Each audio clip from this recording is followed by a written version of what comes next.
Assalamu alaikum. I am Dr. Munmun Ghosh, Assistant Professor of Bosundhara Adin Medical College, Department of Physiology. আজকে আমি reflex সম্বন্ধে কিছু আলোচনা করব। রিফ্লেক্সের কিছু টপিকস নিয়ে আলোচনা করব। ফার্স্টে আমি বলবো what is reflex. Reflex is a involuntary motor response due to any sensory stimulus mediated by central nervous system. This is called reflex. তারপর রিফ্লেক্সের আমাদের যেটা রিফ্লেক্সের ডেফিনিশনটা ভেরি ইম্পর্টেন্ট, এটা পরীক্ষায় মানে রিটেনেও আসে ভাইভাতেও আসে, তাহলে রিফ্লেক্সের ডেফিনিশন আমাদের সবাইকে জানতে হবে। What is reflex? Involuntary motor response due to any sensory stimulus mediated by central nervous system. এরপরে পড়তে হবে যেটা what is reflex arc. This is the figure of reflex arc. First time বলতেছি যে what is reflex arc. It is the complete neural pathway of a reflex action এবং reflex আর্কের component. Reflex আর্কের কম্পোনেন্টের মধ্যে এক নাম্বার হচ্ছে receptor which is always sensory in character, number 2 is afferent nerve, number 3 is centre, number 4 efferent nerve and number 5 is effector organ. This is the component of reflex arc. আমি আবার বলছি reflex আর্কের কম্পোনেন্ট পাঁচটা। এক নম্বর point receptor, second afferent nerve, number 3 centre, number 4 efferent nerve এবং number 5 হচ্ছে effector organ either muscle or gland. রিফ্লেক্সকে ক্লাসিফাইড করা হয়েছে according to location of receptor অনুযায়ী। আবার ক্লাসিফাইড করা হয়েছে according to the number of the synapse.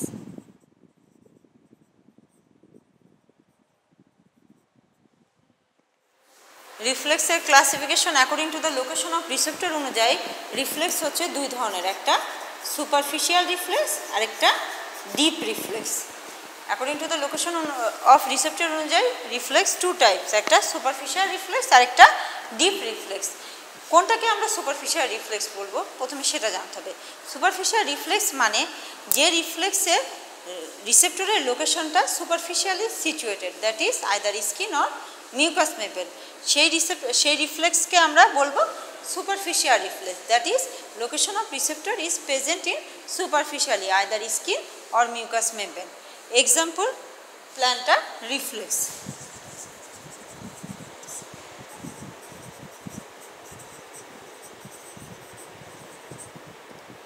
Number 2 হচ্ছে ডিপ রিফ্লেক্স। ডিপ রিফ্লেক্স আমরা কোন রিফ্লেক্সকে বলবো?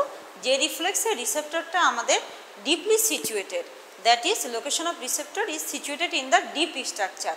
Example of the deep reflex হচ্ছে নি জার্ক। আমাদের রিফ্লেক্সের মধ্যে প্ল্যান্টার রিফ্লেক্স এবং নি জার্ক দুইটা জার্কই খুব ভালো মতো আমাদের জানতে হবে। তাহলে according to the location of receptor অনুযায়ী reflex classified into the superficial reflex আর deep reflex. Superficial reflex মানে location of receptor situated in the superficially, example plantar reflex. আর deep reflex মানে location of receptor situated in the deep structure of the body, that is example knee jerk. আর second classification করা হয়েছে রিফ্লেক্সকে according to the number of the synapse. ফার্স্টে আমি synapse সম্বন্ধে বলে নিই। সিনাপস মানে it is a junction between the two neuron. Afferent আর ইফারেন্ট নিউরনের মধ্যে যে জাংশন হয় সেটাকে বলা হচ্ছে সিনাপস। এখন according to the number of the synapse অনুযায়ী রিফ্লেক্সকে ভাগ করা ক্লাসিফাইড করা হয়েছে monosynaptic reflex and polysynaptic reflex. Monosynaptic reflex and polysynaptic reflex. Monosynaptic reflex means number of the synapse is 1.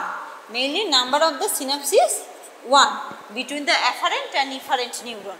This is monosynaptic reflex. And polysynaptic reflex means that is more than one internuncial neuron present between the afferent and efferent neuron. That is number of the synapses 2 or more than 2. তাহলে মোনোসিনাপটিক রিফ্লেক্সে আমার synapse হচ্ছে number of the synapses 1 and polysynaptic reflex ক্ষেত্রে নাম্বার of the সিনাপস 2 or more than 2. This is polysynaptic reflex. তাহলে monosynaptic রিফ্লেক্সের example হচ্ছে knee jerk, and polysynaptic রিফ্লেক্সের এক্সাম্পল হচ্ছে উইথড্রল রিফ্লেক্স। তাহলে আমি আরেকবার ক্লাসিফিকেশন অফ দ্য রিসেপ্টর বলে নিচ্ছি। According to the location of receptor, reflex is classified into the superficial reflex and deep reflex. An example of the superficial reflex is plantar reflex, and deep reflex is knee jerk. And according to the number of the synapse, reflex is classified into the monosynaptic reflex and polysynaptic reflex. Monosynaptic means number of the synapses 1, and polysynaptic reflex means number of the synapse between the afferent and efferent neuron 2 or more than 2. This is polysynaptic reflex. An example of the monosynaptic reflex is knee jerk, and polysynaptic reflex এর example withdrawal reflex. তাহলে হচ্ছে একটু খেয়াল করলে দেখা যাচ্ছে deep নি jerk, নি জার্ক যেটা পরীক্ষায় সব সময় এসে থাকে। নি জার্ক কি হচ্ছে, এটা ডিপ রিফ্লেক্স এবং মনোসিনাপটিক রিফ্লেক্স। এই ফিগারটা হচ্ছে নি জার্কের ফিগার, এখানে দেখানো হয়েছে। আমি একটু আগে বললাম নি জার্ক কি, এটা একটা ডিপ রিফ্লেক্স আর এটা মনোসিনাপটিক রিফ্লেক্স। এবং এখানে যে ফিগারটা দেখানো হয়েছে সেটা নি জার্ক, এবং নি জার্কে এখানে রিফ্লেক্স আর্কটা আঁকা আছে। নি জার্কের এখানে রিসেপ্টর কি, এখানে যে মাসেলটা দেখা যাচ্ছে এটা কোয়াড্রিসেপস ফিমোরিস মাসেল, এবং কোয়াড্রিসেপস ফিমোরিস মাসেলের মাসেল স্পিন্ডল। রিসেপ্টর কি, muscle spindle of quadriceps femoris muscle. Afferent nerve femoral nerve, centre lumbar 2, 3, 4 of spinal cord. Efferent nerve হচ্ছে অলসো ফিমোরাল নার্ভ, আর effector organ quadriceps femoris muscle. এখন এটা হচ্ছে reflex arc. এখন হচ্ছে এটা কিভাবে করা হয় এখন আমি সেটা বলতেছি। যদি ক্লিনিক্যাল হ্যামারের যে পয়েন্টেড এন্ড আছে এটা দিয়ে যদি শার্প ট্যাপারিং করা হয় on the tendon of the patellar tendon, then muscle spindle of quadriceps femoris muscle is stimulated.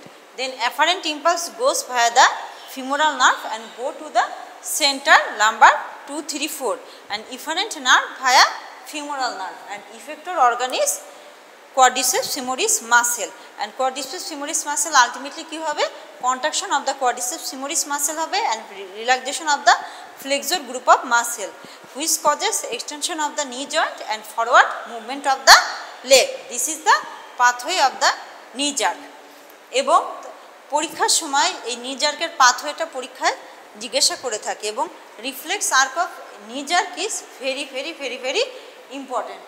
এবং এখানে যে হচ্ছে lesion of the knee jerk এটাও পরীক্ষায় জিজ্ঞাসা করা হয়ে থাকে। আমি এখানে বললাম যে সেন্টার কি, লাম্বার 2, 3 এবং 4, এটা হচ্ছে সেন্টার। পরীক্ষায় জিজ্ঞাসা করা হয় যে লাম্বার 2, 3, 4 যদি লাম্বার 1-এ লেশন হয় তাহলে নি জার্কটা কী হবে। লাম্বার 1-এ যদি লেশন হয় তাহলে নি জার্কটা এক্সাজারেটেড হবে, আর লাম্বার 2, 3, 4 আইদার 2 কিংবা 3 কিংবা 4 লেভেলে যদি লেশন হয় তাহলে নি জার্কটা অ্যাবলিশ হবে। আর লাম্বার 4-এর নিচে যদি লেশন হয়, দ্যাট ইজ লাম্বার 5-এ লেশন হয়ে, তাহলে নি জার্কে কোনো চেঞ্জ হবে না। This is the clinical importance of knee jerk. আবার আরেকভাবে বলা যায়, আপার মোটর নিউরোলেশনে নি জার্কটা এক্সাজারেটেড হয়, আর লোয়ার মোটর নিউরোলেশনে নি জার্কটা অ্যাবলিশ হয়, অ্যান্ড সেরেব্রাল লেশনে নি জার্কটা পেন্ডুলার হয়। দিস ক্লিনিক্যাল মানে আপার মোটর নিউরোলেশনে এবং লোয়ার মোটর নিউরোলেশনে এবং সেরেব্রাল লেশনে নি জার্কের কী চেঞ্জ হয় সেটা অনেক ইম্পর্ট্যান্ট, এটা পরীক্ষায় জিজ্ঞাসা করা হয়ে থাকে। তাহলে আমরা নি জার্ক থেকে, নি জার্ক এটা কী ধরনের রিফ্লেক্স, এটা একটা স্ট্রেস রিফ্লেক্স, এটা ডিপ রিফ্লেক্স এবং মনোসিন্যাপটিক রিফ্লেক্স, এই জিনিসটা আমরা অবশ্যই জানবো। আর তারপরে আমরা reflex arc of the knee jerk জানবো, এবং তারপরে আমরা এখান থেকে পড়বো clinical importance of the knee jerk. Mainly centre 2, 3, 4, centre 2, 3, 4-এর আগে লেশন হলে কি হচ্ছে, এক্সাইটেড হচ্ছে, লাম্বার 2, 3, 4-এর লেশন হলে অ্যাবলিশ হচ্ছে, এবং লাম্বার 4-এর যদি নিচে হয় তাহলে নি জার্কে কোনো চেঞ্জ হবে না। তাহলে আজকে মেইনলি আলোচনা করা হলো reflex, definition of reflex, classification of the reflex. আর ক্লাসিফিকেশন অফ দ্য রিফ্লেক্সের মধ্যে যেটা নি জার্ক এক্সাম্পল, সেটা এটা একটা ডিপ রিফ্লেক্স এবং মনোসিন্যাপটিক রিফ্লেক্স, এবং নি জার্কের যে রিফ্লেক্স আর্ক পাথওয়ে, এই জিনিসটার ডিটেলস আলোচনা করা হলো। আজ এ পর্যন্তই, থ্যাংক ইউ।